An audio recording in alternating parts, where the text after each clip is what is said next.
A gente ainda está com 0,5% de inflação mensal. Se a gente colocar isso ao longo de um ano, dá 6% de inflação. E a meta do Banco Central é 3%.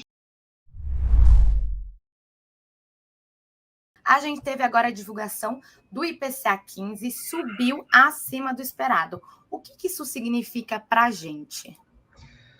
Então, o IPCA 15 é uma medida de inflação. Eu acho que é bom sempre trazer isso para a nossa realidade, que cada indivíduo tem uma cesta de inflação pessoal.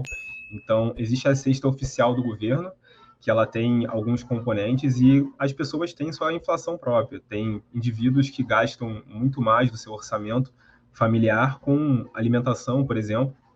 Tem outros indivíduos que gastam mais com serviços e por aí vai.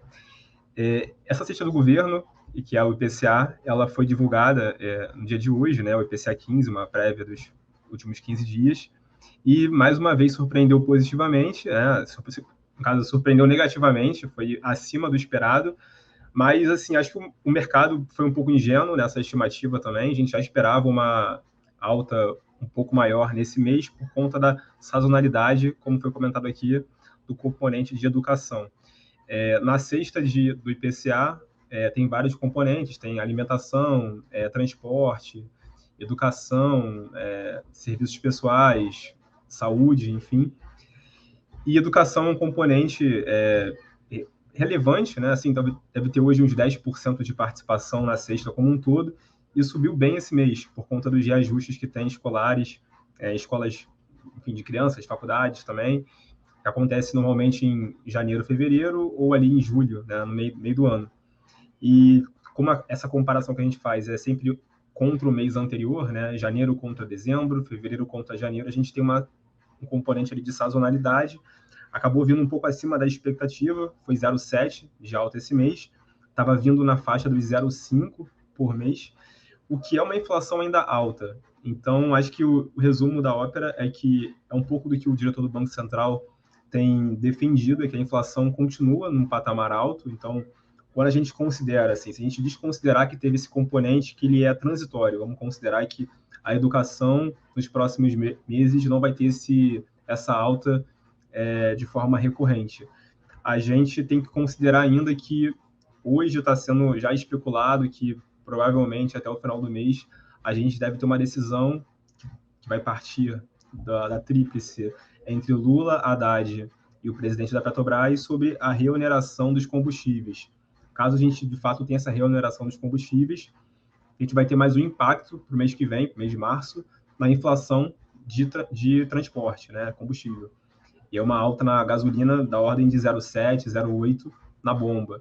E aí, com isso, vai ter mais um impacto no mês fechado de março, e isso tende a se perpetuado ao longo da cadeia industrial. Então, um aumento na bomba, na Petrobras, vai acarretar um aumento no custo logístico e também no preço final do supermercado, alimentação.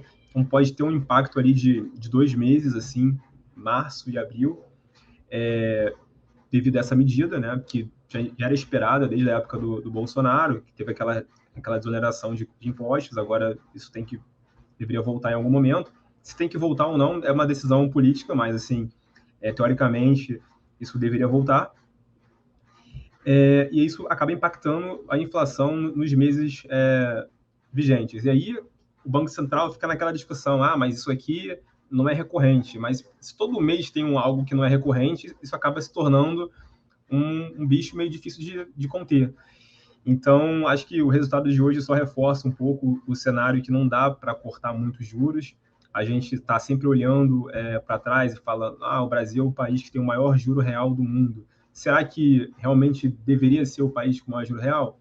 Assim, vão ter argumentos dos dois lados, mas no fim a gente tem uma inflação ainda alta, mesmo se a gente desconsiderar todos esses itens que são não recorrentes, que acabam aparecendo na nossa inflação mês a mês, a gente ainda está com 0,5% de inflação mensal.